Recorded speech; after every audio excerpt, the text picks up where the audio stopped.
Assalamualaikum warahmatullahi wabarakatuh. Kali ini Ibu akan memperkenalkan diri. Nama Ibu Nindya Norianda, bisa dipanggil Ibu Nindi. Ibu merupakan mahasiswa dari Prodi PPKN, FKIP Untan. Ibu semester 7 dan sekarang melaksanakan pengenalan lapangan persekolahan kedua itu di SMA Negeri 6 Pontianak. Nah, asal Ibu dari Kabupaten Ketapang dan sekarang Ibu tinggal di Jalan Sepakat 2, yaitu tepatnya di Rusunawa Untan. Nah, nanti sampai bulan Oktober, Ibu akan membantu Ibu Nina untuk mengajar di kelas 10 IPS 1 dan kelas 10 IPS 2. Nah, mungkin itu dulu perkenalan dari Ibu. Dan setelah ini ada materi bab 2, yaitu submateri pertama dan kedua. Jadi selamat belajar. Ibu akhiri, wassalamualaikum warahmatullahi wabarakatuh. Assalamualaikum warahmatullahi wabarakatuh. Pada pertemuan kali ini di mata pelajaran PPKN kelas 10, kita akan melanjutkan materi pada bab 2, yaitu mengenai Ketentuan Undang-Undang Dasar Negara Republik Indonesia tahun 1945 dalam kehidupan berbangsa dan bernegara. Nah, langsung saja kita akan membahas submateri yang pertama, yaitu Wilayah Negara Kesatuan Republik Indonesia. Nah, yang pertama yaitu memetakan wilayah negara kesatuan Republik Indonesia. Kita akan membahas mengenai wilayah lautan, negara kesatuan Republik Indonesia, wilayah daratan, wilayah udara, dan wilayah ekstrateritorial.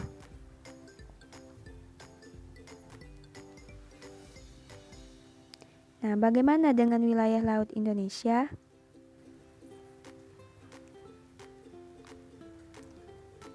Nah, Indonesia adalah negara kepulauan.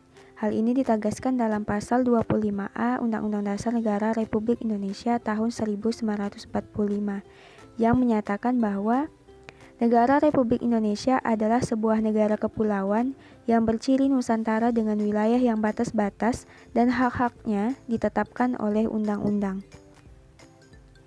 Nah, pada tanggal 13 Desember 1957 diadakan Deklarasi Juanda yang menyatakan bahwa segala perairan di sekitar, di antara dan yang menghubungkan pulau-pulau yang termasuk dalam daratan Republik Indonesia dengan tidak memandang luas atau lebarnya adalah bagian yang wajar dari wilayah daratan negara Republik Indonesia. Dan dengan demikian merupakan bagian daripada perairan, pedalaman, atau perairan nasional yang berada di wilayah Kedaulatan Negara Republik Indonesia. Penentuan batas laut 12 mil yang diukur dari garis-garis yang menghubungkan titik terluar pada pulau-pulau negara Republik Indonesia akan ditentukan dengan undang-undang. Nah, sesuai dengan hukum laut internasional yang telah disepakati oleh PBB tahun 1982, nah di sini ada gambarnya, yaitu laut teritorial, zona ekonomi eksklusif, dan lautan lepas. Nah, yang pertama kita membahas tentang zona laut teritorial. Nah, batas laut teritorial ialah garis hayal yang berjarak 12 mil laut dari garis dasar ke arah laut lepas. Nah, yang kedua, zona landas kontinen. Landas kontinen ialah dasar laut yang secara geologis maupun morfologi merupakan lanjutan dari sebuah kontinen atau benua. Adapun batas landas kontinen tersebut diukur dari garis dasar, yaitu paling jauh 200 mil laut. Kemudian yang ketiga, yaitu zona ekonomi eksklusif.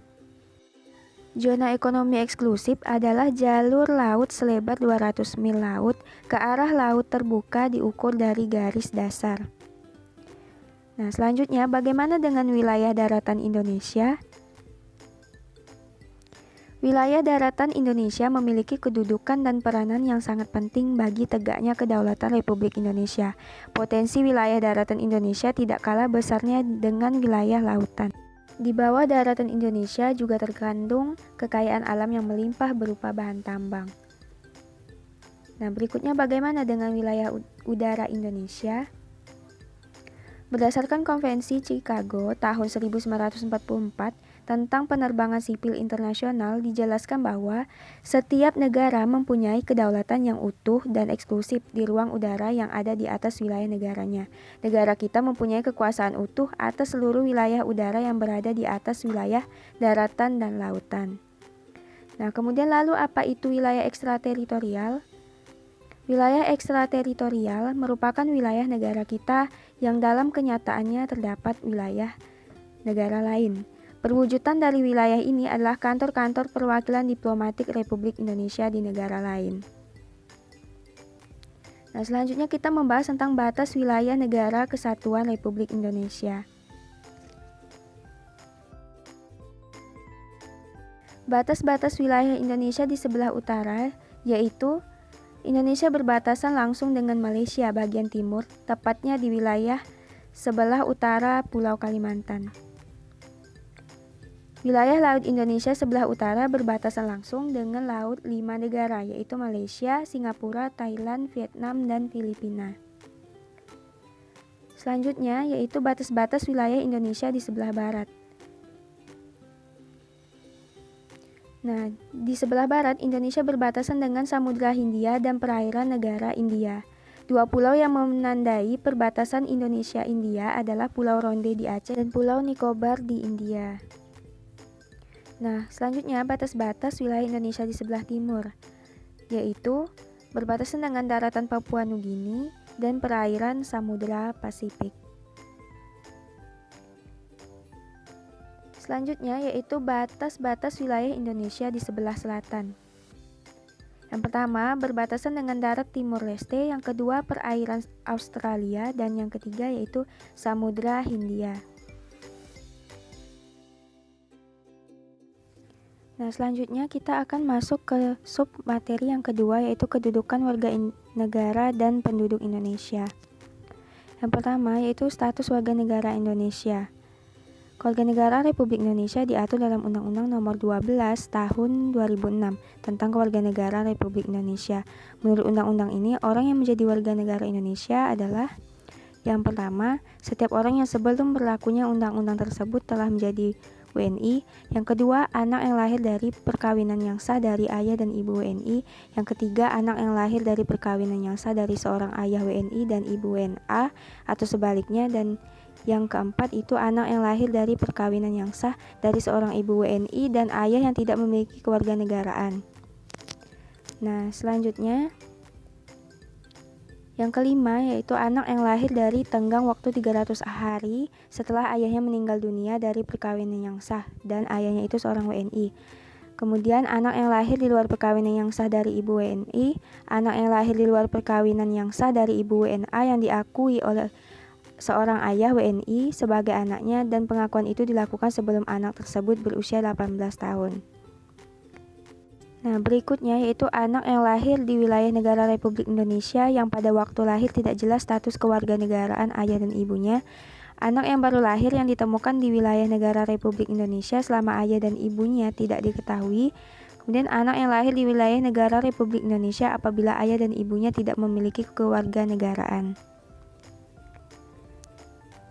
Nah, kemudian anak yang dilahirkan di wilayah Republik Indonesia dari ayah dan ibu WNI yang karena ketentuan dari negara tempat anak tersebut dilahirkan memberikan kewarganegaraan kepada anak yang bersangkutan.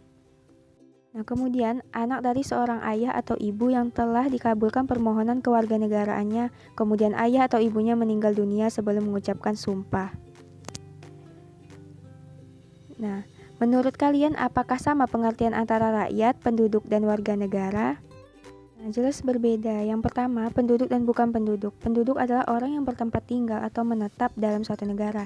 Sedangkan yang bukan penduduk adalah orang yang berada di suatu wilayah negara, tetapi tidak bertujuan tinggal atau menetap di wilayah negara tersebut. Kemudian, warga negara dan bukan warga negara. Warga negara ialah orang yang secara hukum merupakan anggota dari suatu negara, sedangkan bukan warga negara disebut orang asing atau warga negara asing. Kemudian rakyat sebagai penghuni negara mempunyai peran penting dalam merencanakan, mengelola, dan mewujudkan tujuan negara. Nah, selanjutnya yaitu asas-asas kewarganegaraan Indonesia, yaitu ada asas ius sanguinis, yaitu berdasarkan asas keturunan, dan asas ius soli, yaitu berdasarkan kedaerahan atau tempat kelahiran. Nah, adanya perbedaan dalam menentukan kewarganegaraan di beberapa negara, baik yang menerapkan asas ius soli maupun ius sanguinis, dapat menimbulkan dua kemungkinan status kewarganegaraan. Yang pertama itu apatrid, yaitu seseorang yang sama sekali tidak memiliki kewarganegaraan, dan yang kedua bipatrid, yaitu orang yang mempunyai dua kewarganegaraan sekaligus. Kemudian dalam menentukan status kewarganegaraan seseorang, pemerintah suatu negara lazim menggunakan dua stelsel sebagai berikut. Yang pertama, stelsel aktif, yaitu seseorang harus melakukan tindakan hukum tertentu secara aktif untuk menjadi warga negara. Kemudian stelsel pasif, yaitu seseorang dengan sendirinya dianggap menjadi warga negara tanpa melakukan suatu tindakan hukum tertentu. Nah, berkaitan dengan kedua stelsel tadi, seorang warga negara dalam suatu negara pada dasarnya mempunyai hak opsi, yaitu hak untuk memilih suatu kewarganegaraan, dan hak repudiasi, yaitu hak untuk menolak suatu kewarganegaraan. Nah, berdasarkan Undang-Undang Republik Indonesia Nomor 12 Tahun 2006 tentang Kewarganegaraan Republik Indonesia, dinyatakan bahwa Indonesia dalam penentuan kewarganegaraan menganut asas-asas. Yang pertama, asas ius sanguinis, yang kedua, asas ius soli, yang ketiga, asas kewarganegaraan tunggal, dan yang keempat adalah asas kewarganegaraan ganda terbatas. Nah, penjelasannya bisa kalian baca di buku paket.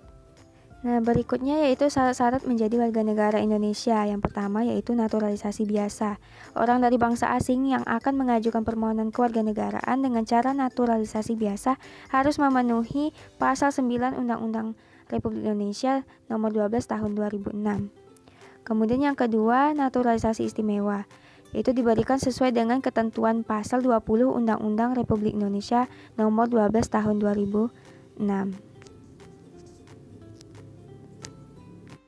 Nah, berikutnya yaitu penyebab hilangnya kewarganegaraan Indonesia. Yang pertama, memperoleh kewarganegaraan lain atas kemauan sendiri, tidak menolak atau tidak melepaskan kewarganegaraan lain, dinyatakan hilang kewarganegaraannya oleh presiden atas kemauannya sendiri, dan masuk ke dalam dinas tentara asing tanpa disertai izin dari presiden.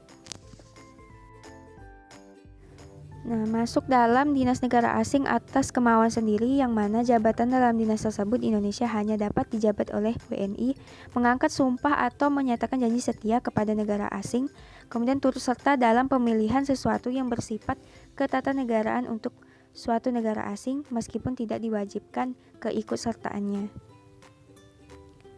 Nah, kemudian mempunyai paspor atau surat yang bersifat paspor dari negara asing atau surat yang dapat diartikan sebagai tanda kewarganegaraan yang masih berlaku dari negara lain atas namanya. Kemudian bertempat tinggal di luar wilayah negara Republik Indonesia selama 5 tahun terus-menerus, bukan dalam rangka dinas negara.